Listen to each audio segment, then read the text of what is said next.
Food We Love with Linda Yu is presented by Arun's Thai Restaurant. Hey everybody, G here for Food We Love. I'm filling in for Linda Yu. I am here at Green City Market's foodie event of the summer. This is the Chef's Barbecue, and let me tell you, every chef that is well known in the city of Chicago is here cooking today, and it is a fantastic event, all for a great charity.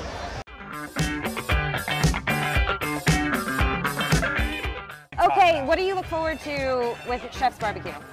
Catching up with friends, one, because we get to get here and hang out with everybody. Seeing some cool food, and really love being able to share this great market with everybody to celebrate it. 3 essential barbecue utensils items for summer barbecues. Charcoal. Charcoal, 1. Charcoal was wood. 2. 2, a grill brush. You need a grill brush. You need a clean grill, or else your thing's gonna stick. 3. Either a spatula or a pair of tongs. Long 18-inch grill tongs, a grill brush to keep your grill clean, and I'd say a cold beer myself.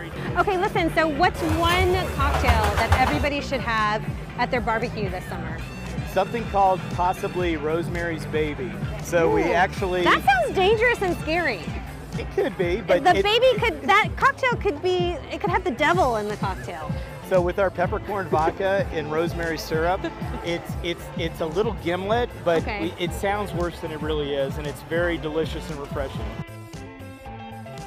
Homemade hot sauce, whether it's just pickled chilies of some kind or an actual hot sauce, it's just great to season things, you know, add some acidity, some sweetness, some heat. I mean, I think Maldon salt is an easy go-to, but there are a lot of really awesome smoked salts, flavor-infused salts available on the market now. Truffle salts are always really nice. If you want to grill fish fillets, one trick that you can use is get the grill clean, get the grill really hot, and then spread a very thin layer of mayonnaise on it. What? Instead of like putting oil on it. The mayonnaise is super easy to use, right? It'll stick to it really well. Just brush a thin layer of mayonnaise on it and put it on a hot grill. And if your grill is clean and oiled properly, and then you have a thin layer of mayonnaise on it, you will not have your fish stick. This is a tip I can use. Well, here's the thing. I like to think that this barbecue is not really about the barbecue. It's about all of us getting together, which we never do. You know what I mean? Like, I haven't seen most It's of a these party people. for you. I feel like the biggest kept secret is the fact that it is a party for us. It has nothing to do, and although it's greatly beneficial, it's a fundraiser and it's a huge successful party, but the chefs get to actually hang out, which never, ever, ever happens.